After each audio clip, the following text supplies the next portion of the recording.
Hi friends, ನಮಸ್ತೆ ಎಲ್ರಿಗೂ. Welcome to Akash kitchen. ನಾನಿವತ್ತು ಈರುಳ್ಳಿ ಪಕೋಡ ಮಾಡ್ತಾಯಿದ್ದೀನಿ. ಹೇಗೆ ಮಾಡೋದು, ಏನೆಲ್ಲ ಇಂಗ್ರೀಡಿಯೆಂಟ್ಸ್ ಬೇಕು ಅಂತ ನೋಡೋಣ ಬನ್ನಿ. ನೀವು ಹೊಸ್ದಾಗಿ ಏನಾದರೂ ನನ್ನ ಚಾನಲ್ ನೋಡ್ತಾ ಇದ್ದರೆ ಪ್ಲೀಸ್ ಸಬ್ಸ್ಕ್ರೈಬ್ ಮಾಡ್ಕೊಳ್ಳಿ. ವಿಡಿಯೋ ಇಷ್ಟ ಆದರೆ ಒಂದು ಲೈಕ್ ಮಾಡಿ, ಶೇರ್ ಮಾಡಿ, ಕಮೆಂಟ್ ಮಾಡಿ ತಿಳಿಸಿ ಹೇಗೆ ಬಂತು ಅಂತ. ಈಗ ಹೇಗೆ ಮಾಡೋದು, ಏನೆಲ್ಲ ಇಂಗ್ರೀಡಿಯೆಂಟ್ಸ್ ಬೇಕು ಅಂತ ನೋಡೋಣ. ಸೂಪರಾಗಿರುತ್ತೆ. ನಾವು ಬೇಕ್ರಿಲೆಲ್ಲ ತಂದಿರ್ತೀವಲ್ಲ ಅದೇ ರೀತಿ ಇರುತ್ತೆ. ನೀವು ಒಂದು ಸಲ ಟ್ರೈ ಮಾಡಿ. ನೋಡಿ, ಈರುಳ್ಳಿನ ಒಂದು 4 ಈರುಳ್ಳಿ ಈ ಥರ ಸಣ್ಣದಾಗಿ ಸ್ಲೈಸ್ ಮಾಡಿ ಉದ್ದುದ್ದಕ್ಕೆ ಕಟ್ ಮಾಡಿ ಇಟ್ಕೊಂಡಿದ್ದೀನಿ. ಈಗ ಸ್ವಲ್ಪ ಒಂದು 3 ಹಸಿಮೆಣಸಿನ್ಕಾಯಿ ಸೇರಿಸ್ಕೊಂಡಿದ್ದೀನಿ. ಈ ಥರ ಸಣ್ಣದಾಗಿ ಕಟ್ ಮಾಡ್ಕೊಂಡು ಬೆಳ್ಳುಳ್ಳಿನ ಸಿಪ್ಪೆ ತೆಗ್ದಿಲ್ಲ, ಸ್ವಲ್ಪ ಹಾಗೆ ಜಜ್ಕೊಂಡು ಸೇರಿಸ್ಕೊತಾ ಇದ್ದೀನಿ. ಶುಂಠಿನೂ ಅಷ್ಟೇ ಸಣ್ಣದಾಗಿ ಚಾಪ್ಸ್ ಮಾಡಿ ಅದನ್ನು ಸೇರಿಸ್ಕೊತಾ ಇದ್ದೀನಿ. ಈಗ ಸ್ವಲ್ಪ ಕೊತ್ತಂಬರಿ ಸೊಪ್ಪು, ನಿಮಗೆ ಖಾರ ಎಷ್ಟು ಬೇಕೋ ನೋಡಿ ಅಷ್ಟು ಖಾರ ಸೇರಿಸ್ಕೊಳ್ಳಿ. ಮತ್ತು ರುಚಿಗೆ ಎಷ್ಟು ಬೇಕೋ ನೋಡಿ ಅಷ್ಟು ಉಪ್ಪು ಕೂಡ ಸೇರಿಸ್ಕೊಳ್ಳಿ. ಈಗ ಅಜ್ವಾನ ಸೇರಿಸ್ಕೊತಾ ಇದ್ದೀನಿ. ಅಜ್ವಾನ ಇಲ್ಲಾಂದರೆ ಜೀರಿಗೆ ಕೂಡ ಆ್ಯಡ್ ಮಾಡ್ಕೊಳ್ಳಿ. ಈಗ ಸ್ವಲ್ಪ ಒಂದು 1/4 ಟೇಬಲ್ ಸ್ಪೂನಷ್ಟು ಅರಿಶಿನ ಸೇರಿಸ್ಕೊತಾ ಇದ್ದೀನಿ. 1 ಟೇಬಲ್ ಸ್ಪೂನಷ್ಟು ಧನಿಯಾ ಪುಡಿ ಸೇರಿಸ್ಕೊತಾ ಇದ್ದೀನಿ. ಒಂದು 3 ಸ್ಪೂನು ಅಥವಾ 4 ಸ್ಪೂನಷ್ಟು ಕಡಲೆ ಹಿಟ್ಟು ತಗೊಂಡಿದ್ದೀನಿ. ಒಂದು 3 ಸ್ಪೂನಷ್ಟು ಅಕ್ಕಿ ಹಿಟ್ಟು ತಗೊಂಡಿದ್ದೀನಿ. ಈಗ ಇದನ್ನು ಚೆನ್ನಾಗಿ ಮಿಕ್ಸ್ ಮಾಡ್ಕೊತೀನಿ. ನಾನು ಇಲ್ಲಿ ನೀರು ಯಾವುದೂ ಆ್ಯಡ್ ಮಾಡ್ಕೊತಾ ಇಲ್ಲ. ನೀರು ಸೇರಿಸ್ಕೊಳಕ್ಕೆ ಹೋಗ್ಬಿಡಿ. ಈರುಳ್ಳಿಲಿ ವಾಟರ್ ಕಂಟೆಂಟ್ ಇರುತ್ತೆ, ಸೊ ಅದೇ ಸರಿ ಹೋಗುತ್ತೆ.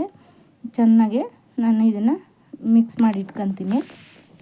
ನಿಮಗೆ ಯಾವುದಾದ್ರೂ ಒಂದು ರೆಸಿಪಿ ಬೇಕಂದರೆ ಕಮೆಂಟಲ್ಲಿ ತಿಳಿಸಿ, ನಾನು ಮಾಡಿ ಅಪ್ಲೋಡ್ ಮಾಡ್ತೀನಿ.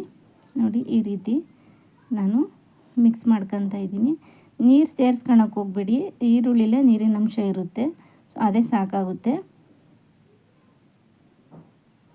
ನೋಡಿ, ಈ ರೀತಿ ಸ್ವಲ್ಪನೇ ಮಿಕ್ಸ್ ಮಾಡ್ಕೊತೀನಿ ನಾನು.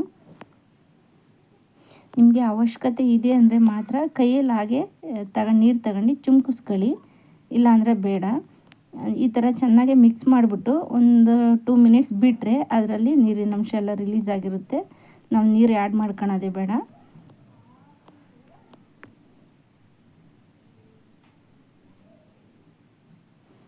ಈ ರೀತಿ ಮಿಕ್ಸ್ ಮಾಡ್ಕೊತೀನಿ. ನೋಡಿ, ಈ ಟೀ ಟೈಮಲ್ಲಿ ಮತ್ತು ಈವ್ನಿಂಗ್ ಸ್ನ್ಯಾಕ್ಸು, ಟೀ ಟೈಮಲ್ಲಿ ಮಕ್ಕಳಿಗೆ ಅಂತಲ್ಲ ದೊಡ್ಡವ್ರಿಗೆ ಕೂಡ ಇಷ್ಟ ಆಗುತ್ತೆ. ಈ ರೀತಿ ಒಂದು ಸಲ ಟ್ರೈ ಮಾಡಿ.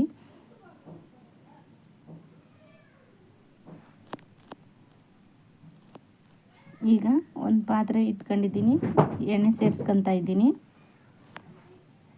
ಎಣ್ಣೆ ಬಿಸಿಯಾಗಿದೆ. ನೋಡಿ, ನಾನು ಚೆನ್ನಾಗಿ ಮಿಕ್ಸ್ ಮಾಡಿಬಿಟ್ಟು ಇಟ್ಕೊಂಡಿದ್ದೆ. ನೋಡಿ, ನಾನು ನೀರು ಯಾವುದೂ ಸೇರಿಸ್ಕೊಂಡಿಲ್ಲ. ಈರುಳ್ಳಿ ನೀರಿನ ಅಂಶ ಇರುತ್ತಲ್ಲ ಅದೇ ರಿಲೀಸ್ ಆಗಿದೆ. ಈಗ ಎಣ್ಣೆ ಬಿಸಿಯಾಗಿದೆ. ಈಗ ತಗೊಂಡು ಸ್ವಲ್ಪನೇ ಎಣ್ಣೆನ ಪಕೋಡಕ್ಕೆ ಸೇರಿಸ್ಕೊತಾ ಇದ್ದೀನಿ. ಪಕೋಡ ಸೇರಿಸ್ಕೊತಾ ಇದ್ದೀನಿ ಎಣ್ಣೆಗೆ.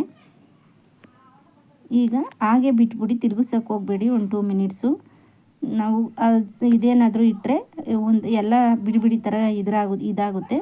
ಸೊ ಹಾಗೆ ಬಿಟ್ಟರೆ ಚೆನ್ನಾಗಿ ಫ್ರೈ ಆಗುತ್ತೆ. ನೋಡಿ, ಈಗ 2 ಸೈಡೂ ಗೋಲ್ಡನ್ ಕಲರು ಬಂದಾಗ ನಾನು ತಕ್ಕಂತೀನಿ. ನೋಡಿ, ಇದಾಗಿದೆ. ಇವಾಗ ಒಂದು ಬೌಲ್ಗೆ ಸೇರಿಸ್ಕೊತಾ ಇದ್ದೀನಿ ನಾನು.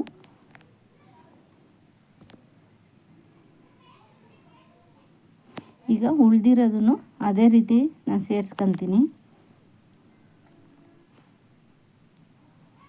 ಮೇಲೆ ಸ್ವಲ್ಪ ಕರ್ಬೇವಿನ ಸೊಪ್ಪು ಆ್ಯಡ್ ಮಾಡ್ಕೊಂಡಿದ್ದೀನಿ. ನೀವು ಒಂದು ಸಲ ಟ್ರೈ ಮಾಡಿ, ಖಂಡಿತ ಇಷ್ಟ ಆಗುತ್ತೆ. ವಿಡಿಯೋ ನೋಡಿದ್ದಕ್ಕಾಗಿ ಧನ್ಯವಾದಗಳು.